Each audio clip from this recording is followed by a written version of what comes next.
Okay, now, when you're working with force, really simple here. We're going to go 1 to 5 to start doing what's called force line enhancement. The first thing you need to do is make sure your force line, any force line you're looking at, whether it's a push off a block, whether it's the arms going off the block, same thing with a turn, right? Whether it's a torso motion, whether it's a head motion, where, right, like this, where you're trying to use your head for breaststroke. So these are force lines, any force line. First thing, correct the direction. Make sure your force line is pointing in the right direction where you want to deliver force. If it's a yellow line, it should be, right, delivering in the direction you want to go to. If it's a blue line, it should be delivering opposite of where you want to go to. Those are the two primary forces, right? If it's a pink line, it should be helping. It shouldn't be going in a direction that is opposing what it wants to help necessarily, right?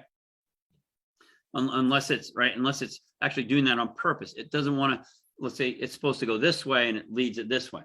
That's not a good idea. It wants to work with it. It's assisting it. It needs to help it. So first, get your direction right. Secondly, lengthen that line either on the IP, initiation point, or the TP, termination point. You can either stretch it longer, maybe that way, or start it earlier, right? A lot of people try to go to the longer end. I tend to go to the shorter end and kind of, right, slowly, because here there's less, right? You can slow down and end up getting a longer line and speeding up your movement. So you can slow down your motion and actually increase your movement. That's a great deal, all right? So you start, right? Start earlier and finish longer. Expand that length, that line length of that force line. Make it longer. So first direction, second length, third, tilt the line. What tilt the line means is start slower and end faster, right? You just start slower. So you're tilting the speed line inside it. So you progressively increase speed as you pass through the line, the force line, right? So start it slower, finish it faster. That's going to tilt the line. Then 4, bend the line. Use elliptical acceleration to supercharge the generation of force. And what that means is to take your CP that we talked about here, right? Take the CP and push it out towards the end.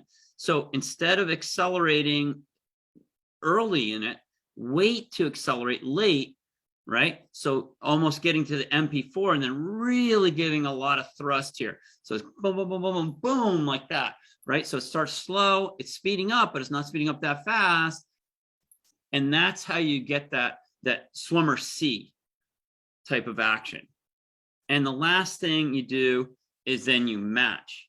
So you find other force lines that can assist, right? So if, let's say we've got this one going here, that's A1. On the other side, A3 and A4 should match A1 on this side, right? And those two now will have one driving propulsion backwards, another one pushing momentum, right? And using momentum to go forward. So again, looking at these lines again, you've got direction, number 1. First, get the right directions. Number 2, lengthen on the IP and the TP ends. Tilt to accelerate, start slower and faster.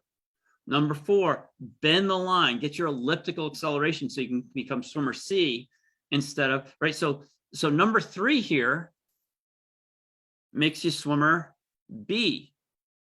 And number 4 makes you swimmer C.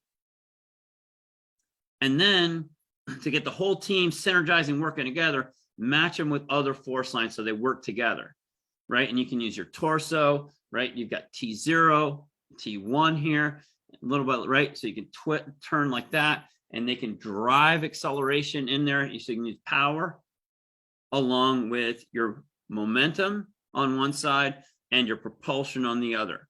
So you're powering both sides with either side of that torso. So the torso is going like that.